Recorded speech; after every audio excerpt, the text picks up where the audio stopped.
Good evening. ഞാൻ Donna. Kodanchery media. സന്ധ്യാ വാർത്തയിലേക്ക് സ്വാഗതം. യുഎസിനെ തൊട്ടാൽ ഇതുവരെ കാണാത്ത തരത്തിൽ തിരിച്ചടിക്കും ഇറാന് ട്രംപിന്റെ മുന്നറിയിപ്പ്. ഏതെങ്കിലും തരത്തിൽ യുഎസിന് നേരെ ആക്രമണമുണ്ടായാൽ ഇതുവരെ കാണാത്ത രീതിയിലുള്ള തിരിച്ചടിയുണ്ടാകുമെന്ന് ഇറാന് മുന്നറിയിപ്പ് നൽകി US president Donald Trump. Israel ഇറാനിൽ നടത്തിയ ആക്രമണത്തിൽ യുഎസിന് ഒരു പങ്കുമില്ലെന്നും തന്റെ സമൂഹമാധ്യമമായ ട്രൂത്ത് സോഷ്യലിൽ പങ്കുവച്ച കുറിപ്പിൽ ട്രംപ് പറഞ്ഞു. കഴിഞ്ഞ ദിവസം രാത്രി ഇറാനു നേരെ നടന്ന ആക്രമണത്തിൽ യുഎസിന് യാതൊരു പങ്കുമില്ല. എന്നാൽ ഇറാൻ ഏതെങ്കിലും തരത്തിൽ ഞങ്ങൾക്ക് നേരെ ആക്രമണം നടത്തിയാൽ ഇതുവരെ കാണാത്ത തരത്തിൽ യുഎസ് സൈന്യത്തിന്റെ മുഴുവൻ ശക്തിയും കരുത്തും പ്രയോഗിച്ച് തിരിച്ചടിക്കും, ട്രംപ് പറഞ്ഞു. ഇറാനെയും ഇസ്രയേലിനെയും ഉടമ്പടിയിൽ ഒപ്പുവപ്പിച്ച് ഈ രക്തരൂഷിത യുദ്ധം അവസാനിപ്പിക്കാൻ ഇപ്പോഴും വളരെ എളുപ്പത്തിൽ യുഎസിന് കഴിയുമെന്നും ട്രംപ് കൂട്ടിച്ചേർത്തു. ഇറാൻ ഇസ്രയേൽ സംഘർഷം അതിരൂക്ഷമായ സാഹചര്യത്തിലാണ് ട്രംപിന്റെ മുന്നറിയിപ്പ്. നേരത്തെ ഇറാന്റെ എണ്ണപ്പാടങ്ങളിലും മിസൈൽ കേന്ദ്രങ്ങളിലും ആയുധ സംഭരണശാലകളിലും ഇസ്രയേൽ ആക്രമണം നടത്തിയിരുന്നു. ഇതിന് തിരിച്ചടിയായി ടെൽ അവീവ് അടക്കമുള്ള ഇസ്രയേൽ നഗരങ്ങളിൽ ഇറാനും മിസൈൽ ആക്രമണം നടത്തി. ഇറാൻ അയച്ച 7 ഡ്രോണുകൾ തകർത്തതായി ഇസ്രയേൽ സൈന്യം അവകാശപ്പെട്ടു. ഇറാന്റെ ആക്രമണത്തിൽ ഇസ്രയേലിൽ 6 പേർ കൊല്ലപ്പെട്ടു. ഇരു രാജ്യങ്ങളിലുമായി ഒട്ടേറെ പേർക്ക് പരിക്കേറ്റു. ആക്രമണങ്ങളിൽ അനേകം കെട്ടിടങ്ങളും തകർന്നു. റാറ്റ് പുറത്തേക്ക് വന്നു. 12 ഡിഗ്രിയിൽ പറന്നുയർന്ന ശേഷം വിമാനം വീണ്ടും താഴേക്ക്. ഗിയർ ലിവറിനു പകരം ഫ്ലാപ്പ് ലിവർ വലിച്ചോ? അഹമ്മദാബാദിൽ എയർ ഇന്ത്യ വിമാനം തകർന്ന് 270 ആളുകൾ മരിക്കാനിടയായ അപകടമുണ്ടായത് വിമാനത്തിന്റെ 2 എഞ്ചിനുകളും പ്രവർത്തനരഹിതമായതിനാലാണെന്ന നിഗമനവുമായി വ്യോമയാന വിദഗ്ധൻ captain Steve Ram. Air turbine rat വിമാനത്തിന് പുറത്തേക്ക് വന്നത് ഇതാണ് തെളിയിക്കുന്നതെന്നും അദ്ദേഹം യൂട്യൂബ് വീഡിയോയിൽ പറഞ്ഞു. എല്ലാ വൈദ്യുതി സ്രോതസ്സുകളും പ്രവർത്തനരഹിതമാകുമ്പോഴാണ് വിമാനത്തിന്റെ അടിയിൽ നിന്ന് റാറ്റ് തനിയെ പുറത്തുവരുന്നത്. റാറ്റ് പ്രവർത്തിച്ചു തുടങ്ങണമെങ്കിൽ ജനറേറ്ററും എബിയും ആക്സിലറി പവർ യൂണിറ്റ് ബാറ്ററികളും തകരാറിലാകണം. വൈദ്യുതി നിലയ്ക്കാൻ എഞ്ചിൻ തകരാറിലാകണമെന്നില്ല. എഞ്ചിനുകളെ ജനറേറ്ററുകളുമായി ബന്ധിപ്പിക്കുന്ന ഘടകങ്ങളിൽ തകരാറുണ്ടായാലും മതി. വിമാന ദുരന്തത്തിന് 3 കാര്യങ്ങളാണ് സ്റ്റീവ് ചൂണ്ടിക്കാട്ടുന്നത്: വൈദ്യുതി നഷ്ടപ്പെടൽ, ചിറകിലെ ഫ്ലാപ്പുകൾ ശരിയായി ക്രമീകരിക്കാത്തത്, ടേക്ക് ഓഫ് സമയത്ത് ഗിയറിനു പകരം ഫ്ലാപ്പ് ലിവർ തെറ്റായി ഉയർത്തിയത്. ഇതിൽ ആദ്യത്തേതിനാണ് സ്റ്റീവ് പ്രാധാന്യം നൽകുന്നത്. വിമാനത്തിന്റെ ചിറകിന്റെ പുറകിലായി വലതുവശത്താണ് റാറ്റ്. അപകട സൂചന ലഭിച്ചാൽ വിമാനത്തിന് ഇലക്ട്രിക്കൽ, ഹൈഡ്രോളിക് പവർ നൽകുന്നത് റാറ്റാണ്. വിമാനത്തിന്റെ എഞ്ചിനിൽ നിന്നുള്ള പവർ സ്വീകരിക്കുന്ന വൈദ്യുതി സംവിധാനങ്ങളെല്ലാം തകരാറിലാകുകയും ചെറു ജനറേറ്ററും ബാറ്ററി യൂണിറ്റും പ്രവർത്തനരഹിതമാകുകയും ചെയ്താൽ റാറ്റ് തനിയെ പ്രവർത്തിക്കും. ഒരു പവറും ഇല്ലാത്തപ്പോൾ ഓൺ ആകുന്ന സംവിധാനമാണ് റാറ്റ്. സാധാരണ നിലയിൽ ടേക്ക് ഓഫ് സമയത്ത് റാറ്റ് പുറത്തേക്ക് വരാറില്ല. വൈദ്യുതി സംവിധാനങ്ങളെല്ലാം നിലക്കുമ്പോൾ റാറ്റ് തനിയെ പുറത്തുവരും. കാറ്റിൽ കറങ്ങിയാണ് റാറ്റ് പ്രവർത്തിക്കുന്നത്. ഇത് പ്രവർത്തിക്കുമ്പോൾ വലിയ ശബ്ദമുണ്ടാകും. റാറ്റ് പ്രവർത്തിക്കാതെ ആകണമെങ്കിൽ ജനറേറ്ററും എബിയും ബാറ്ററികളും പ്രവർത്തിക്കാതെയാകണം. അത്യാവശ്യ കാര്യങ്ങൾക്കുള്ള വൈദ്യുതി മാത്രമേ റാറ്റിന് നൽകാനാകൂ. മറ്റു വിമാനങ്ങളിലേതുപോലെ പൈലറ്റുമാർ വിചാരിച്ചാൽ ഡ്രീംലൈനർ വിമാനത്തിലെ റാറ്റ് സംവിധാനം ഓണാക്കാൻ കഴിയില്ല. അപകടഘട്ടത്തിൽ തനിയെ ഓണാകുകയാണ് ചെയ്യുക. വൈദ്യുതി സംവിധാനങ്ങളെല്ലാം തകരാറിലായി എന്നാണ് റാറ്റ് പുറത്തേക്ക് വന്നാലുള്ള അർത്ഥം. റാറ്റ് പ്രവർത്തിച്ചാലും വിമാനത്തിന് ലാൻഡ് ചെയ്യാൻ കഴിയണമെന്നില്ല. റാറ്റ് പുറത്തേക്ക് വന്നതിന് ഉദാഹരണമായി സ്റ്റീവ് പറയുന്നത്, റാറ്റ് പുറത്തേക്ക് വന്നതായി വിമാനം ടേക്ക് ഓഫ് ചെയ്യുന്ന അവ്യക്തമായ ദൃശ്യങ്ങളിൽ കാണാം. റാറ്റ് പുറത്തേക്ക് വന്നാൽ വലിയ ശബ്ദമുണ്ടാകും. ജപ്പാൻ വിമാനം അടിയന്തരമായി ഇറക്കിയപ്പോഴുള്ള ശബ്ദം സ്റ്റീവ് വീഡിയോയിൽ ഉദാഹരണമായി കാണിക്കുന്നു. എയർ ഇന്ത്യ വിമാനം നിലത്തേക്ക് വീഴുന്നതിനു മുൻപ് വലിയ ശബ്ദം കേട്ടതായും ലൈറ്റുകൾ മിന്നിമിന്നി കത്തിയതായും രക്ഷപ്പെട്ട ഏക യാത്രികൻ വ്യക്തമാക്കിയിട്ടുണ്ട്. റാറ്റ് പുറത്തുവന്നാലാണ് അങ്ങനെ സംഭവിക്കുക. മേയുടെ അപായ സന്ദേശം ക്യാപ്റ്റൻ നൽകിയതായി പറയുന്നുണ്ട്. പറന്നേരാൻ കഴിയുന്നില്ലെന്നാണ് അതിലുള്ളത്. വൈദ്യുതി സംവിധാനങ്ങൾ തകരാറിലായതോടെ 2 എഞ്ചിനുകളും പ്രവർത്തിക്കാതെ ആയതാകാം കാരണം. വിമാനത്തിന്റെ ചിറകിലെ ഫ്ലാപ്പുകൾ നേരെ ഇരിക്കുന്നതായാണ് വീഡിയോയിൽ കാണുന്നത്. പറന്നേറുമ്പോൾ ചിറകിനു പിന്നിലെ ഈ പാളികൾ താഴ്ത്തി വെക്കുന്നത് വിമാനത്തിന് മുകളിലേക്ക് ഉയരാൻ ഊർജ്ജം കിട്ടാനാണ്. ഊർജ്ജമില്ലെങ്കിൽ ഉയർന്നു പൊങ്ങാൻ കഴിയില്ല. 2 ചെക്ക് ലിസ്റ്റുകൾ വിമാനത്തിലുണ്ട്. Electronic check ലിസ്റ്റുമുണ്ട്. അതിനാൽ ഫ്ലാപ്പുകൾ ശരിയായി വെക്കാതെ പറക്കാനാകില്ല. പൈലറ്റ് മാനുവലി ഇങ്ങനെ ചെയ്താൽ ചുവന്ന മുന്നറിയിപ്പ് ലൈറ്റുകൾ ശബ്ദത്തോടെ തുടർച്ചയായി കത്തും. 12 ഡിഗ്രിയിൽ പറന്നുയർന്ന ശേഷം എയർ ഇന്ത്യ വിമാനം താഴേക്കാണ് വന്നത്. പൈലറ്റ് കോ പൈലറ്റിനോട് ഗിയർ ലിവർ വലിക്കാൻ പറഞ്ഞപ്പോൾ കോ പൈലറ്റ് ഫ്ലാപ്പ് ലിവർ മാറി വലിച്ചതുമാകാം അപകട കാരണം. ശക്തി കുറഞ്ഞതോടെ വിമാനം നിലത്തേക്ക് പതിച്ചു. ഗിയർ ലിവർ വലിച്ചിട്ടും വിമാനം ഉയർന്നു പൊങ്ങാത്തത് പൈലറ്റിന് ആശയക്കുഴപ്പമുണ്ടാക്കിയിരിക്കാം. 1500 അടി ഉയരത്തിലെങ്കിലും ആയിരുന്നെങ്കിൽ വീണ്ടും പറന്നേറാൻ കഴിയുമായിരുന്നെന്ന് സ്റ്റീവ് പറയുന്നു. മഴക്കെടുതിയിൽ സംസ്ഥാനത്ത് ഇന്ന് 3 മരണം. അതിതീവ്ര മഴയ്ക്ക് സാധ്യത. 5 ജില്ലകളിൽ റെഡ് അലർട്ട്. സംസ്ഥാനത്ത് മഴക്കെടുതി രൂക്ഷം. ഇന്ന് 3 പേർ സംസ്ഥാനത്തിന്റെ വിവിധ ഭാഗങ്ങളിൽ മഴക്കെടുതിയിൽ മരിച്ചു.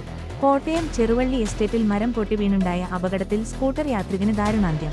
റബ്ബർ മരം വീണുണ്ടായ അപകടത്തിൽ തൊഴിലാളിയായ മുനിയ സ്വാമിയാണ് മരിച്ചത്. മരം വീണതിനെ തുടർന്ന് വൈദ്യുതി കമ്പി പൊട്ടി. അഴീക്കോട് ആയനവേൽ കുളത്തിൽ നീന്തുന്നതിനിടെ കാണാതായ യുവാവിന്റെ മൃതദേഹം കണ്ടെത്തി. മാട്ടൂർ സ്വദേശി ഇസ്മായിലാണ് മരിച്ചത്. അഗ്നിശമനസേന നടത്തിയ തിരച്ചിലിലാണ് മൃതദേഹം കണ്ടെത്തിയത്. കോന്നി മുറിങ്കലിനു സമീപം തോട്ടിൽ വീണ യുവാവിന്റെ മൃതദേഹം കണ്ടെത്തി. കോന്നി സ്വദേശി പ്രവീൺ ശേഖറാണ് 48 മരിച്ചത്. കോന്നി അലുവാപ്പുറം എള്ളങ്കാവ് ക്ഷേത്രത്തിനടുത്തു വലിയത്തോട്ടിൽ നിന്നുമാണ് ഇയാളുടെ മൃതദേഹം കണ്ടെടുത്തത്. കോഴിക്കോട് കുന്നമംഗലത്ത് പുഴയിൽ വീണ ആളെ കാണാതായി. ചാത്തമംഗലം ചെറുപുഴയിൽ വീണ മാധവൻ നായർ 75 നെയാണ് കാണാതായത്. ഇയാൾക്കായി അഗ്നിശമനസേന തിരച്ചിൽ നടത്തുകയാണ്. കാസർകോട്, കണ്ണൂർ, കോഴിക്കോട്, വയനാട്, മലപ്പുറം ജില്ലകളിൽ ഇന്നും നാളെയും റെഡ് അലർട്ടാണ്. ഇന്ന് അതിതീവ്ര മഴയ്ക്കും നാളെ അതിശക്തമായ മഴയ്ക്കും സാധ്യതയെന്നു കേന്ദ്ര കാലാവസ്ഥാ വകുപ്പ് അറിയിച്ചു. തിരുവനന്തപുരം, കൊല്ലം, പത്തനംതിട്ട, ആലപ്പുഴ, കോട്ടയം, ഇടുക്കി, എറണാകുളം, തൃശൂർ, പാലക്കാട് ജില്ലകളിൽ ഇന്ന് ഓറഞ്ച് അലർട്ടാണ്. സംസ്ഥാനത്ത് 18 വരെ ഒറ്റപ്പെട്ടയിടങ്ങളിൽ മണിക്കൂറിൽ 50 മുതൽ 60 കിലോമീറ്റർ വരെ വേഗത്തിൽ ശക്തമായ കാറ്റിനു സാധ്യതയുണ്ടെന്നു കേന്ദ്ര കാലാവസ്ഥാ നിരീക്ഷണ കേന്ദ്രം അറിയിച്ചു. വടക്കൻ ജില്ലകളിൽ അടുത്ത 5 ദിവസം അതിതീവ്ര മഴയ്ക്കു സാധ്യതയുണ്ട്. വടക്കൻ കർണാടകയ്ക്കും മറാഠ്വാഡയ്ക്കും മുകളിലായി ചക്രവാതച്ചുഴി നിലനിൽക്കുന്നതാണ് മഴ തീവ്രമാകാൻ കാരണം. മറ്റൊരു ചക്രവാതച്ചുഴി വടക്കൻ തീരദേശ ആന്ധ്രാപ്രദേശിനു സമീപം ബംഗാൾ ഉൾക്കടലിനു മുകളിലായും രൂപം കൊണ്ടിട്ടുണ്ട്. കേരള തീരത്ത് ഇന്നു രാത്രി 8:30 വരെ 2.8 മുതൽ 3.5 മീറ്റർ വരെ ഉയർന്ന തിരക്കും കടലാക്രമണത്തിനും സാധ്യതയുണ്ട്. കാര് നിയന്ത്രണം വിട്ട് തോട്ടിലേക്ക് മറിഞ്ഞ് അപകടം. മുക്കത്ത് കാര് നിയന്ത്രണം വിട്ട് തോട്ടിലേക്ക് മറിഞ്ഞ് അപകടം. എടവണ്ണ കൊയിലാണ്ടി സംസ്ഥാന പാതയിലെ മുക്കത്തിന് സമീപം കറുത്ത പറമ്പിലാണ് സംഭവം. കാറിൽ 3 പേരായിരുന്നു ഉണ്ടായിരുന്നത്. അപകടത്തിൽ ആർക്കും പരിക്കില്ല. നിലമ്പൂരിൽ നിന്ന് താമരശ്ശേരിയിലേക്ക് പോവുകയായിരുന്ന കുടുംബം സഞ്ചരിച്ച കാറാണ് അപകടത്തിൽപ്പെട്ടത്. ഇന്ന് ഉച്ചയ്ക്ക് 12:45ഓടെയായിരുന്നു അപകടം. റോഡിന്റെ അശാസ്ത്രീയ നിർമ്മാണമാണ് അപകടത്തിന് കാരണമായതെന്ന് നാട്ടുകാർ ആരോപിച്ചു. എടവണ്ണ കൊയിലാണ്ടി സംസ്ഥാനപാത നവീകരിച്ചതിനു ശേഷം ഈ ഭാഗത്ത് നിരവധി അപകടങ്ങൾ സംഭവിച്ചിട്ടുണ്ടെന്നും നാട്ടുകാർ പറയുന്നു. സംസ്ഥാനത്തെ പുനഃക്രമീകരിച്ച സ്കൂൾ സമയമാറ്റം തിങ്കളാഴ്ച മുതൽ. 8 മുതൽ 10 വരെ ക്ലാസുകളിലെ പഠനസമയം നാളെ മുതൽ അരമണിക്കൂർ വർദ്ധിക്കും. സംസ്ഥാനത്തെ 8 മുതൽ 10 വരെയുള്ള ക്ലാസുകളിലെ അധ്യയന സമയം 1100 മണിക്കൂർ ആക്കുക എന്നതാണ് വിദ്യാഭ്യാസ വകുപ്പിന്റെ ലക്ഷ്യം. ഇതിനായി തയ്യാറാക്കിയ പുനഃക്രമീകരിച്ച സമയക്രമം അംഗീകരിച്ച കഴിഞ്ഞ ദിവസമാണ് വിദ്യാഭ്യാസ വകുപ്പ് ഉത്തരവിറക്കിയത്. അരമണിക്കൂർ വീതമാണ് സ്കൂൾ പ്രവൃത്തി സമയം വർദ്ധിക്കുക. വെള്ളിയാഴ്ച ഒഴികെയുള്ള ദിവസങ്ങളിൽ രാവിലെ 15 മിനിറ്റും ഉച്ചയ്ക്ക് ശേഷം 15 മിനിറ്റുമായാണ് സമയവർദ്ധനവ്. സമസ്തയുടെ എതിർപ്പ് നിലനിൽക്കുന്നതിനിടെയാണ് സമയമാറ്റം നടപ്പിലാക്കുന്നത്. സമസ്ത മുഖ്യമന്ത്രിയോട് തന്നെ നേരിട്ടും ഇക്കാര്യം ആവശ്യപ്പെട്ടിരുന്നു. എന്നാൽ തീരുമാനം മാറ്റുന്നത് പ്രായോഗികമല്ലെന്നാണ് വിദ്യാഭ്യാസ വകുപ്പിന്റെ വിലയിരുത്തൽ. തീരുമാനം ഹൈക്കോടതി വിധിയുടെ അടിസ്ഥാനത്തിൽ എന്നാണ് വിദ്യാഭ്യാസ വകുപ്പ് വ്യക്തമാക്കുന്നത്. പുതിയ സമയക്രമം പിൻവലിക്കേണ്ടതില്ലെന്നും പരാതി വന്നാൽ പരിശോധിക്കാമെന്നുമാണ് വിദ്യാഭ്യാസ മന്ത്രിയുടെ നിലപാട്. ഇതോടെ നാളെ മുതൽ 8 മുതൽ 10 വരെ ക്ലാസുകളിൽ 9:45 മുതൽ 4:15 വരെയാകും പഠനസമയം. 8 പീരിയഡുകൾ നിലനിർത്തിയാണ് പുതിയ സമയമാറ്റം നാളെ മുതൽ നിലവിൽ വരിക. മെഡിക്കൽ കോളേജിൽ NAJR നിയമന ഉത്തരവായി.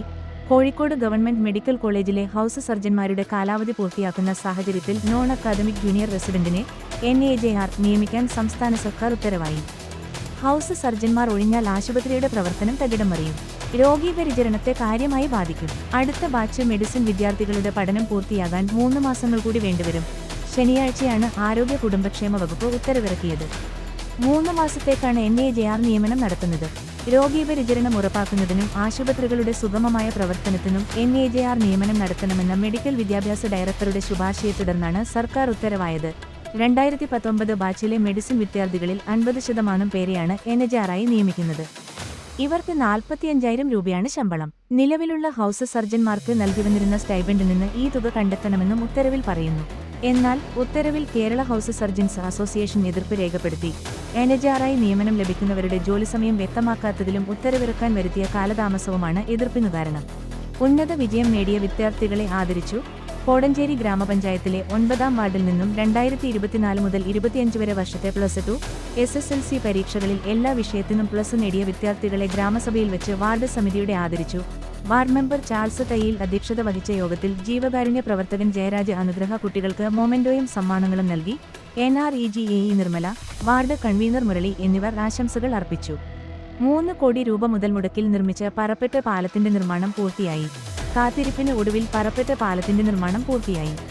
3 കോടി രൂപ മുതൽ മുടക്കിൽ നിർമ്മാണം ആരംഭിച്ച ഈ പാലം 2018-ൽ ചാലിപ്പുഴയിലുണ്ടായ മലവെള്ളപ്പാച്ചിലിൽ അപകടാവസ്ഥയിലായ പറപ്പറ്റ ബണ്ട് പാലത്തിനു പകരം പുതിയ മേജർ പാലം പണിയുന്നതിന് കോടഞ്ചേരി ഗ്രാമപഞ്ചായത്ത് 3 കോടി രൂപയ്ക്കു ടെൻഡർ ക്ഷണിച്ചു.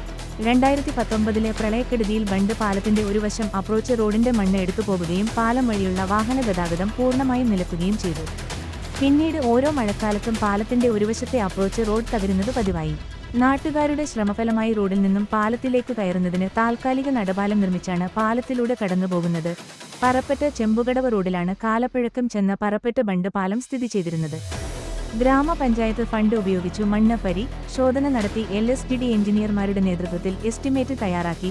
നിലവിലുള്ള ബണ്ട് പൊളിച്ചു മാറ്റിക്കൊള്ളാം എന്നു പഞ്ചായത്ത് മെമ്പർ ഇറിഗേഷൻ വകുപ്പുമായി എഗ്രിമെന്റ് വെച്ചതിന്റെ അടിസ്ഥാനത്തിലും ഗ്രാമപഞ്ചായത്ത് മേജർ ഇറിഗേഷൻ വകുപ്പിന് സമർപ്പിച്ച പ്ലാനിന്റെയും അടിസ്ഥാനത്തിൽ NOC ലഭിച്ചതിന്റെ അടിസ്ഥാനത്തിലാണ് പദ്ധതിക്ക് അംഗീകാരം ലഭിച്ചത്. ലിൻഡോ ജോസഫ് MLAയുടെ ശ്രമഫലമായി മുഖ്യമന്ത്രിയുടെ തദ്ദേശ റോഡ് പുനരുദ്ധാരണ പദ്ധതിയിൽ 3 കോടി രൂപ അനുവദിച്ചാണ് പുതിയ പാലം തദ്ദേശ സ്വയം ഭരണ വകുപ്പ് നിർമ്മിച്ചത്. നിർമ്മാണ ചുമതല 2 സ്പാനിൽ 31 മീറ്റർ നീളത്തിലും 5.5 മീറ്റർ വീതിയിലുമാണ് പുതിയ പാലം നിർമ്മിച്ചത്. പാലത്തിന്റെ ഒരു വശത്ത് 75 മീറ്റർ നീളത്തിലും മറുവശത്ത് 42 മീറ്റർ നീളത്തിലും അനുബന്ധ റോഡും നിർമ്മിച്ചു. കാലതാമസമില്ലാതെ പാലത്തിന്റെ ഉദ്ഘാടനം നടത്തും.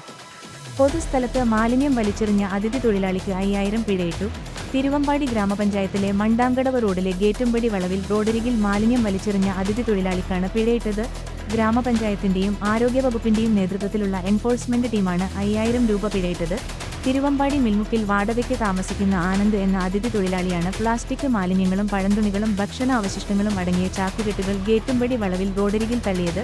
പരിശോധനയ്ക്ക് ഹെൽത്ത് ഇൻസ്പെക്ടർമാരായ M. Suneer, A. Ajas, junior health ഇൻസ്പെക്ടർമാരായ UK മനീഷ, ശരണ്യചന്ദ്രൻ എന്നിവർ നേതൃത്വം നൽകി. മണ്ടാങ്കടവ് റോഡിലെ ഗേറ്റുംപടി വളവിൽ റോഡരികിൽ വിജനമായ സ്ഥലത്ത് മാലിന്യങ്ങൾ വലിച്ചെറിയുന്നവർക്കെതിരെ കർശന നിയമ നടപടികൾ സ്വീകരിക്കുമെന്ന് ഗ്രാമപഞ്ചായത്ത് സെക്രട്ടറി K. ഷാജു അറിയിച്ചു. ഫാദർ ടോമി എട്ടിയിൽ അന്തരിച്ചു. Missionaries of sacred heart of Jesus and Mary സഭാംഗം ഫാദർ ടോമി എട്ടിയിൽ 51 ബംഗളൂരുവിൽ അന്തരിച്ചു. സംസ്കാരം ഞായറാഴ്ച 2025 ജൂൺ 15 രാവിലെ 10-ന് പാമ്പിഴഞ്ഞപാറയിലുള്ള സഹോദരൻ ജോസിന്റെ വസതിയിലെ ശുശ്രൂഷകൾക്ക് ശേഷം തിരുവമ്പാടി സേക്രഡ് ഹാർട്ട് ഫൊറോന പള്ളിയിൽ നടന്നു. സഭയുടെ ഷിമോബ സെമിനാരി സുപ്പീരിയർ ആയിരുന്നു. പരേതനായ ജോസഫ് മറിയക്കുട്ടി ദമ്പതികളുടെ മകനാണ്. സഹോദരങ്ങൾ തെയ്യാമ്മ, മാത്യു, CB, ജോർജ് കുട്ടി, എറണാകുളം. പരേതയായ മേരി. വാർത്തകൾ കഴിഞ്ഞു. നമസ്കാരം. വാർത്തകളും പരസ്യങ്ങളും അറിയിക്കുവാൻ വേണ്ടി കോടഞ്ചേരി മീഡിയ അഡ്മിന്മാരെ ബന്ധപ്പെടാവുന്നതാണ്.